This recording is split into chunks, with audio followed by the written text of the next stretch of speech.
Hey everybody, Mark here. Thanks so much for tuning in. It was a fun episode today answering the question, can I know God personally? We've been exploring God in our series called Explore God, where we've been answering a lot of big picture questions about faith and what it means to be a follower of Jesus. And this is the conclusion of our series. So thank you so much for following along with us.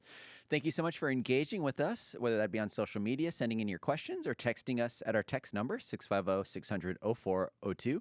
And I would love to encourage you to continue to engage with us. If you have questions or thoughts about the podcast or about anything else that we're doing, I would love to hear you, and I'd love to try to answer those for you.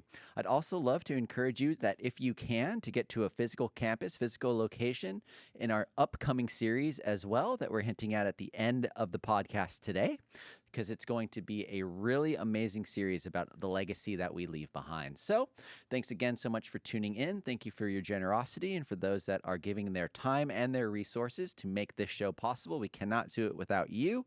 And let's go ahead and jump into the final midweek podcast about our Explore God series.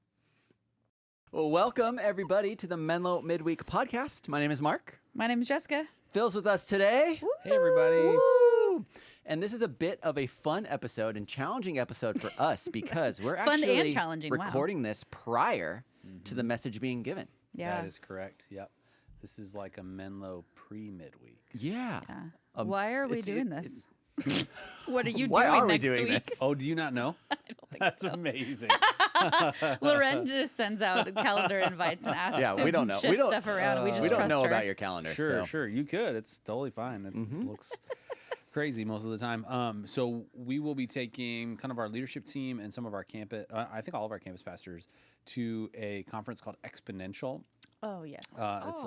It's actually a Midwest organization out of Chicago, but they do these like local hub mini conferences, and one's happening at Three Crosses in the East Bay.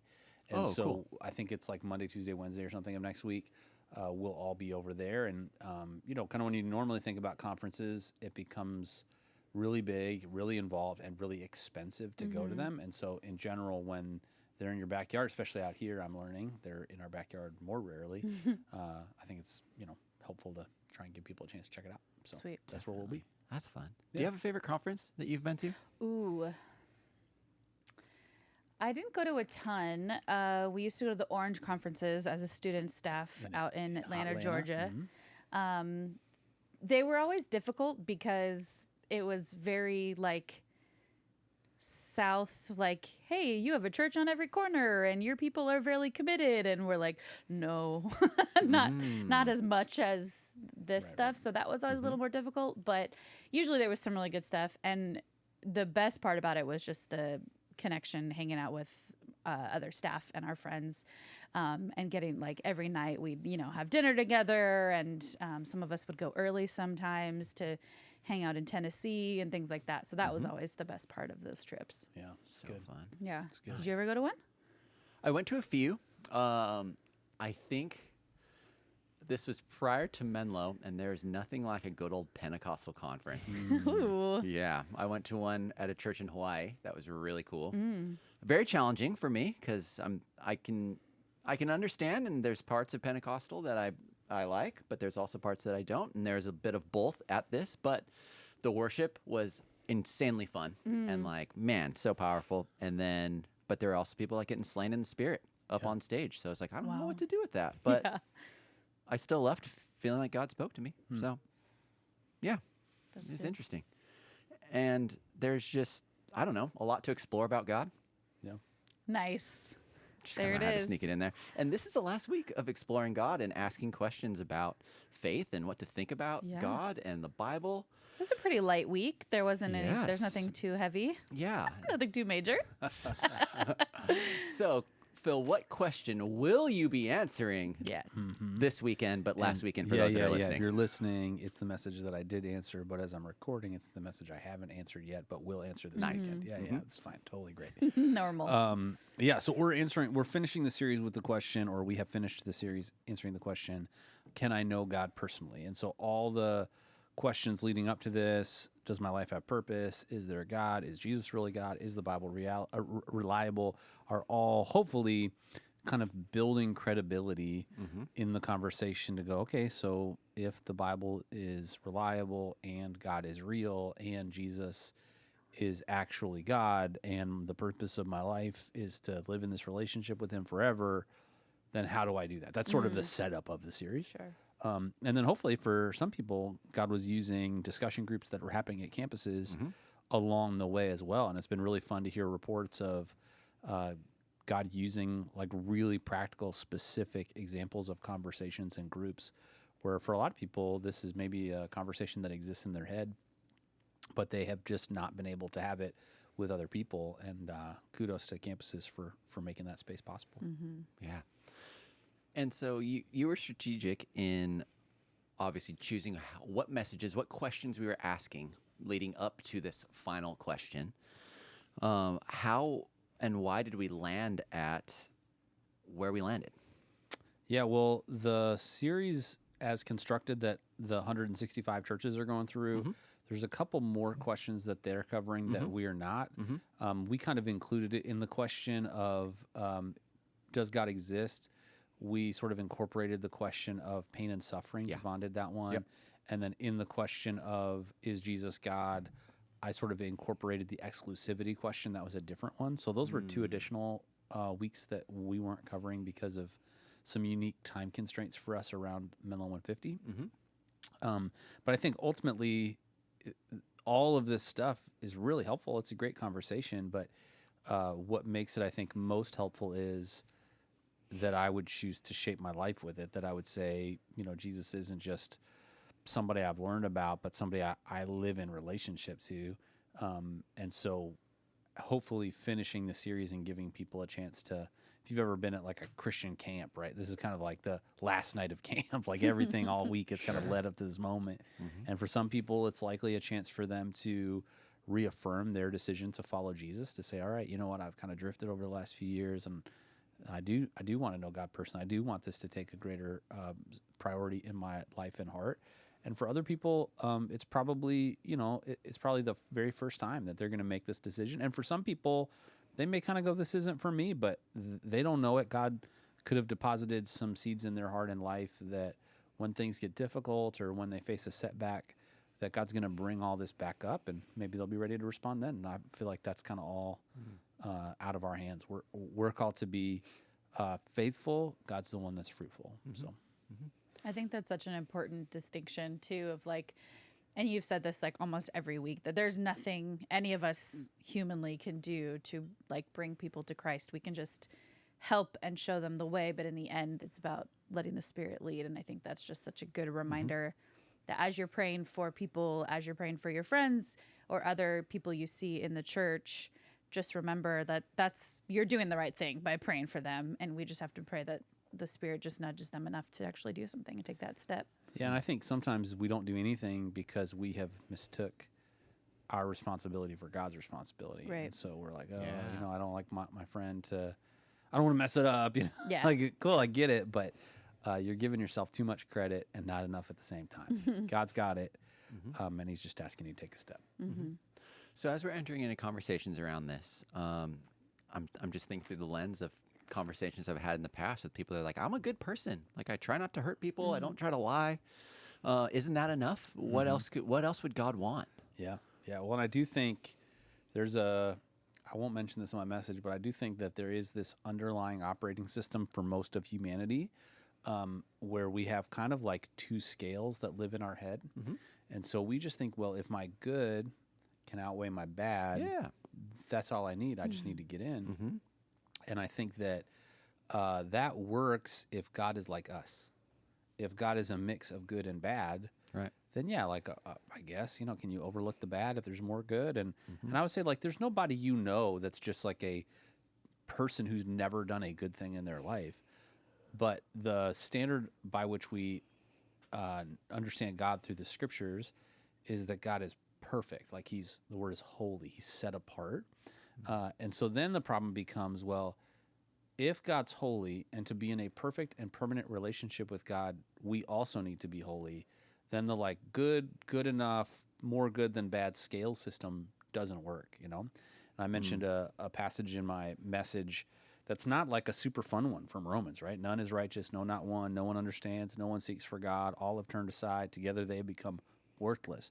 No one does good, not even one. We can go to the Old Testament, talks about all the good deeds of this audience are like filthy rags. Like I've used the phrase before, good deeds apart from a good relationship with God, it's an incompatible currency. And so we might go like, God, this is amazing. I've done all this amazing work for you. Here you go. And we give him a stack of money that represents the good deeds of our life. And he's like, oh, I don't accept this currency. Like that's the paradigm, right? We go to Matthew 7. Jesus is describing people that would sit in judgment and said, many will come to me and say, look at all these things I've accomplished in your name, and they'll kind of run through the list. And if being good was the standard, like they're getting in, because the list is better than all of us. Like the list is unreal. And the list of the religious leaders that Jesus was regularly interacting with, the Pharisees and the Sadducees, the list of their good deeds was unreal. But Jesus says, depart from me. And he doesn't say, because you didn't do enough, right? That's what I'm good enough would seem to indicate. He doesn't even say, depart from me, you're not good enough. He says, depart from me, I never knew you, right? So this question of knowing God personally sort of takes focus, and we go, oh, this is a really big deal. This is really important that we understand. Relationship is the linchpin. It's the fulcrum of our standing with God. And as we kind of talked through in the message, that relationship is not something we can earn in any way, shape, or form. As you were thinking, or as you were talking, I just imagined myself calling someone a dirty rag and being able to grab that and like use that scripturally. So thank you for that. Hey, here to help, dude. Yeah. Here to help. And then I was also thinking about how we could reframe what it might mean to be a quote unquote good person, and how good deeds could then be transferred to what it means to be in good relationship with God. And would you say that is really what God is pursuing in us, instead of us living, well, I guess it'd be both, but us living in a way that would represent God, but in order to know what that is, we'd have to have a relationship with him first? Right, for sure. Yeah, Okay. I think order is really important, right? If you think about the Old Testament law, hundreds of commandments. We think about 10, which are true, but there's actually hundreds of them. And then there was this thing called the Mishnah, which means the fence.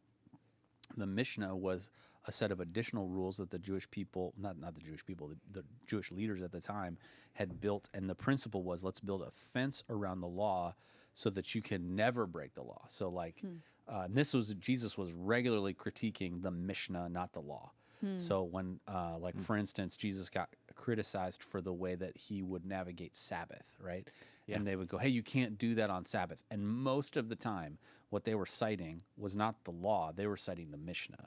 And so Jesus is like, oh, I'm not violating the law. What are you guys talking about? And then he would drop in the bigger principle, right? Hey, Sabbath was made by God for us, not by us for God. And so the idea that you saw as sort of a false choice in the Old Testament over and over again was that somehow by following the law, you can get to God.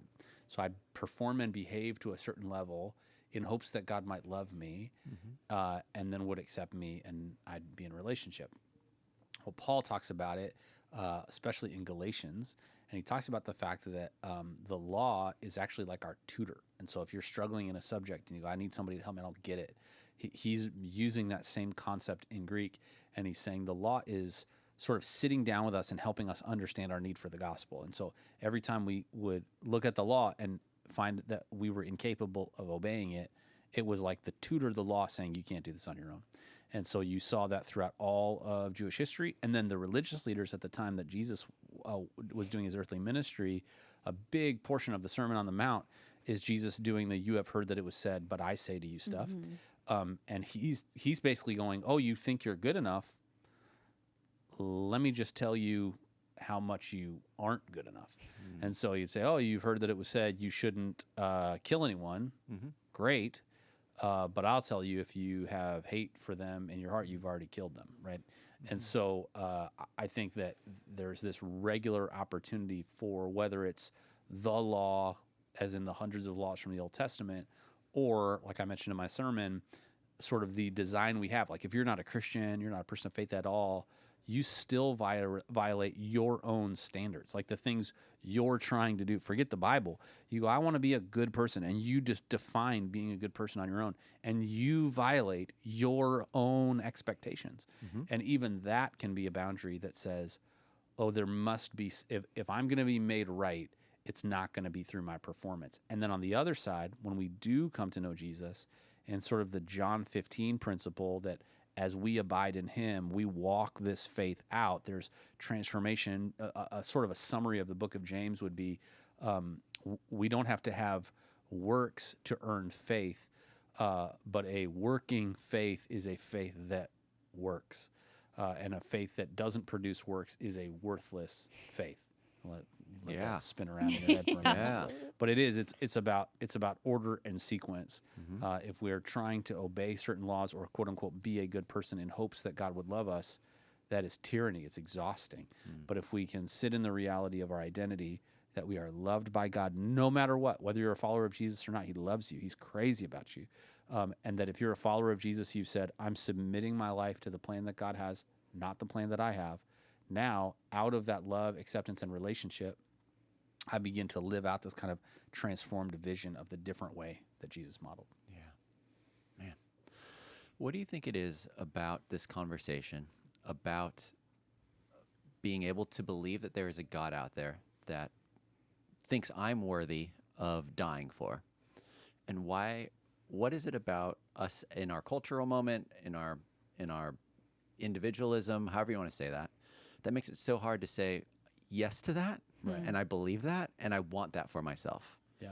Because in a lot of times, I mean, people will say, I'm good. I'm good with just living by my own standards. So, yeah, I mean, I think that like one of the deepest sort of cultural pressures that we feel is, I would describe it as kind of the idol of self-sufficiency. And we don't believe it, by the way. We actually we're not consistent in the way we live this out in our culture, but we want to communicate that we are. And I think social media is such an easy example to go find it, where I'm sure you've seen the images where it's like, this is what we put on social media. And then it's like the zoom out or the picture that didn't make it to social media, like this is reality. And I think our lives are in our culture are so consistent with that idea, where it's like, my marriage is awesome. And then, but nobody knows what we're fighting about, or nobody knows that we've devolved into roommates, right? My kids are perfect, but nobody knows what I have to do at home, the way that I have to like just be awful with them to sort of get them to perform that way. Nobody knows that. I'm so concerned with sort of this external appearance of, we got it, we're good. And I think in Silicon Valley, in the Bay Area, this is heavy. This is really hard, especially if you live in or come from a culture or a heritage where this feels like it's kind of hardwired into you. I will have academic success. I will have career success. I will get into that school. I will go into that line of work. My family will look like this. It really only just takes kind of one brick getting pulled out from that wall for the whole thing to collapse. And so I think a lot of it is, I want to try, for me to admit that that's not true, to a certain extent, is admitting that my entire life is a lie. And that's a really big idol to come down. Yeah. And it's not usually one, unless my life is falling apart, it's not usually one that I'm like super pumped about revealing to other people. Right. But this idea of the lie of self-sufficiency will eventually show itself true. Like, eventually you will hit something you can't solve. A diagnosis, a layoff, a really difficult relational breakup. Like, there will be something that reminds you are not built to do this on your own. And then without God, we cling to people, but we ask people to be God. Turns out they can't be even the best people with the best of intentions. And so, I think what we hope for is that Menlo and churches like us become places where you can depend on God. And then when you depend on people, it's not just you leaning on them, it's you leaning on them, and then all of you leaning on God together. And then when people let you down, you have a framework for that. You understand, like, oh, he's imperfect, she's imperfect. Like, together, we're trusting someone who is perfect, who can handle all of this, who can take the weight of my disappointment, of my failed expectations. And I think something that could become really hopeless can become really hopeful. Yeah. And as you are planning to close out your message, I think there was an analogy that was made of of a court case. I thought that was really clever. Yeah. Is that a Phil thing, or is this something you've seen before? Oh, this is kind of a preacher line. I mean, I adapted it a little bit, but yeah, I mean, I think we often think about ourselves. If you think about the way you picture yourself in a courtroom, I think it says something about your personality, where you place yourself, right? When I am Mike Ross. what? Dude, let's go. I don't know what Suits that is. reference. Oh. Mike Ross is. I really want to be man. Harvey, but Yeah, I yeah. just Mike Ross, dude, I get it. But you have a photographic memory, so yeah. it's great. And you're married to a princess or something now? Yes, Meghan Markle plays Yeah. his wife. Yeah, in I the do know show. that. Yeah. That part's true. The photographic memory part's not so yeah. much. But Yeah. And the Sorry, Missy is Missy. a princess part Well, is true. Missy's a princess. Missy's a princess. I thought you Absolutely. were saying you were married to Meghan Markle, and I was like, Oh, that no. feels like it'd be problematic. So yeah, no, I'm a rag. got it. So I think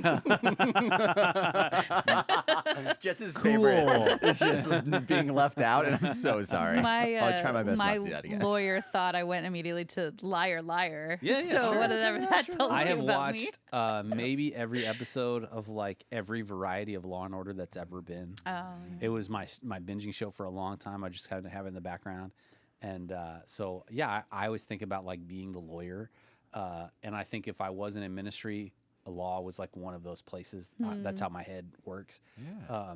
That I think would have been enjoyable.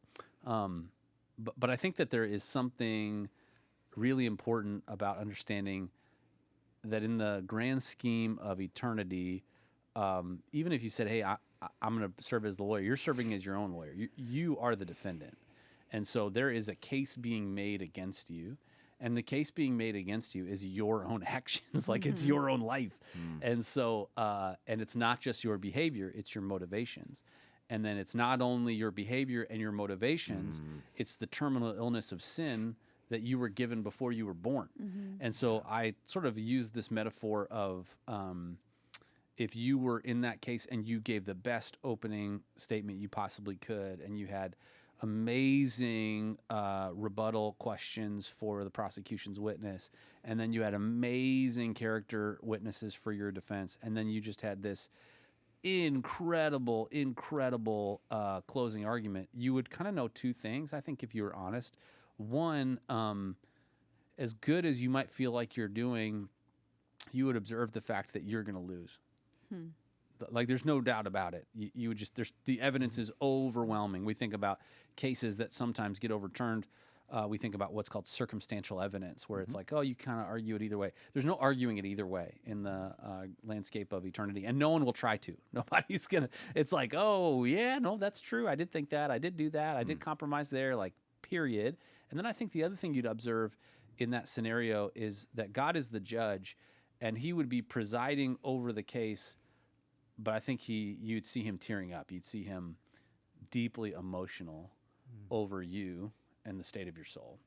And I just kind of hypothesized, what would it look like if you're declared guilty by that judge, the gavel slams, and then at sentencing, instead of you getting put in handcuffs, the judge takes off the robe, comes around the front, and allows the handcuffs to be put on him, and then he's taken out, he's put on death row, he waits, and then he's executed.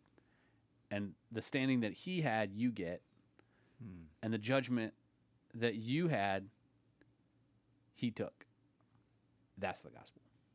And so I think the idea of like, well, let me defend myself. There's no defending yourself. Let me fix it. There's no fixing it. Let me just admit that I'm wrong. Cool, great. But the consequences are still the consequences. And I think if we can understand that, we get to see a more complete, honest depiction of God's character. He is perfectly just and perfectly loving. And he's so loving that his love satisfied his own justice so that he could have a perfect and permanent relationship with you. In your transcript, which is what Mark and I read to prepare for this, you used the word weeping, that the judge was weeping. And I like had to take a step back and like, ooh, I got to process that one for a little bit, because that's powerful to be able to, I mean, I think all of us have either seen a lawyer show or been in a courtroom or something. And so actually to visualize it that way as someone who's a visual learner, just to be like, oh, okay, yep, that's great and hard. Well, the moment, I don't know about you guys, the moment that I think about a judge, I think about someone who is physically, like they are physically and sort of emotionally trying to stay detached. Like they're trying to avoid a sense in which they are favoring one side or another. They're trying to stay impartial. And so the fact that God can perfectly judge, when in reality he is not impartial towards you. He loves you. He loves you in spite of the fact that we are so broken and so sinful that his judgment could be satisfied by him honestly having never done anything ever for us. And he would still be morally justified in doing that, right? There's a quote from Tim Keller. I'm not using this weekend, but I think it's really helpful. He says, "To be loved but not known is comforting but superficial. To be known and not loved is our greatest fear." Think about that sentence. But to be fully known and truly loved, well, a lot like being loved by God. It's what we need more than anything. It liberates us from pretense, humbles us out of our self-righteousness, and fortifies us for any difficulty life can throw at us. So I think ultimately, this picture of a personal relationship with God is not just that God sort of gets us out of hell and gets us into heaven. It includes that. But I think it is also, that is the means. The end is that we get to be in a perfect and permanent relationship with God that happens in heaven. Spoiler alert, it eventually happens in new heavens and new earth and a restored creation. But I think that's a beautiful picture, hopefully, for people to think about, man, if I've written off this possibility that God could love me that way or that God would make a way for me, hopefully this weekend we'll show them different. It's beautiful. And I think we are planning on ending the service with communion as well. So let's explore that for a second. What is communion? Why do we do it? Why does it matter? What does it stand for? Yeah. So there is a practice that all of Jesus' disciples would have had lots of knowledge of that took place every year. And it was Passover. So the Passover meal looked back to the Jewish people as they were leaving Egypt in captivity as slaves in Egypt. Pharaoh was not super pumped about them leaving. And so that's an understatement. And so, I was going to say. And so we see two things happen. One, and I mean, this is hard theologically, to be honest. One is we see God send plague after plague after plague. The other thing that we see God do, I mean, you can explain this away if you want. It says God hardened Pharaoh's heart. Yeah. And so, put that in your theological pipe and smoke it. Like that's a hard thing, man. That's a weird. I got Mark. I got him. But I think we kind of go like, wait a second, which God did this? Yeah. And so, I think the way that I kind of harmonize that within my theological understanding of God is that Pharaoh was opposed to releasing God's people, and God took that inward condition of Pharaoh and made it worse for his ends. And so he gets to the very end of these plagues, and the final plague was taking the life of the firstborn. And like, I don't have that's a conversation to have with God, right? It's his prerogative. None of us deserve oxygen. Like, that is the reality. And he's trying to deliver his people. And if we look at what's taking place in the Middle East right now, it is not new that there is a spiritual reality in our world trying to destroy Israel. That is not a new problem. It's actually been happening since Israel has ever existed. And so God, as a part of protecting his people, gave them a practice of putting the blood of a lamb over the tops of their doors, and that meant that the angel of death would not visit their home. It protected their children. I mean, like, this is wild, right? And so from that point on, if you don't know the story, obviously now Pharaoh, devastated, lets them go. They leave, and they leave in mass. I mean, huge change. Israel grew massively, gained tremendous resources and knowledge and even technology for the day. They get to the edge of the Red Sea. Pharaoh has changed his mind, and all the armies are going to kill Israel. And so as they get there and maybe take some of them back, God parts the Red Sea. lots of conversations about that in scholarly world. They cross it, and then they get to the other side. There's, people will say, like, that wasn't the Red Sea, it was the Reed Sea because of how it functions in Hebrew. And I say, it's a miracle either way, because either God drowned a bunch of people with ankle-deep water, or he parted a lot of water. But they get to the other side, and they begin a practice every year called the Passover, which happens during the High Holy Days for the Jewish people. And they would remember God's provision for them. Like, if you think about this, it would have changed their entire national history. Like, their entire national identity would have been different. And ultimately, God had in view that he was using Israel to bring about Jesus, the Savior of the world, right? So that's all sort of in play here. Jesus, he takes this description that I've probably taken too long to give you, and he says, I'm going to reinterpret that event, which would have been blasphemous if he wasn't the Savior of the world, just so we're all on the same page. Because he says to the disciples as he's passing it out on their Passover night, the night that he knew he would be betrayed, and he says, this is my body, which is broken for you. And they're like, Jesus, what are you talking about? That is not what this means. And he's like, no, trust me. And then he passes out the wine, and he says, this is my blood, which is poured out for you. And they're like, no, this is the blood of the spotless lamb that saved us in Egypt. What are you talking about? But like so many times what we see in Jewish history, Jesus is the better insert thing. And so Jesus is the better lamb. If you like have read the Bible a bunch, like Jesus gets compared to the lamb a lot. Like, where did that come from? Passover. That's where it came from. So what God was doing in this tragic sort of object lesson in Egypt was preparing them and candidly showing us God's consistency throughout human history, that just like he delivered his people through the spotless lamb in Egypt, he delivered you and me through the spotless lamb of Jesus. But the spotless lamb in Egypt delivered them temporarily. The spotless lamb of Jesus delivered us perfectly and permanently with God forever. And so he does that for his disciples, but they don't even get it because they all walk away. And I would say that the primary audience for that metaphor would be followers of Jesus that would come like us. And so now we remember that. Jesus says, do this. He models it, and then he says, keep doing this. He says, do this in remembrance of me, which for us is no big deal. Like, we don't have another thing that we're competing with. But Jesus is really saying to a group of people who have grown up Jewish, the experience, it would be like someone coming to you and saying, hey, Christmas, from now on, make Christmas about me. Jesus is saying, hey, from now on, make Passover about me.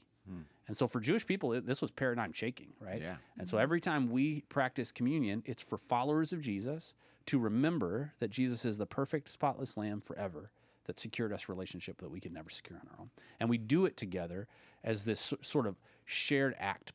Paul talks a lot about communion in the New Testament, and he says we actually proclaim Christ's death until he comes again. Every time we share communion, I talk about it sometimes that for non-Christians in the room, it's the time when every follower of Jesus that calls our church home, every time you take communion, you are actually, Paul says, preaching to the unchurched people around you that Jesus' death, burial, and resurrection is relevant to your life. Wow. So that's what communion is. I appreciate that answer. I think it's a great reminder of the through story of the Bible, how we can read about something, but it's just rooted in so much else. Right. And it just makes the entire story come alive or more vibrant, or however you want to say that. Well, it's messy, right? Like Absolutely. Just like we talked about this summer with the rest of the story, like if we want, I think I framed it this way this last weekend with the Bible Reliable one. If we want like the weak and welcoming God, look, we can reshape the God of the Bible into that if you want. I mean, that God is powerless to help you, but whatever, But if you want an actual powerful God, at some point you have to decide. I used a Keller quote where he said, we look at the Bible and we say, what can't I accept? Yep. But we really, as Christians, should look at the Bible and go, what can't God accept in me? And that's I don't like that question at all.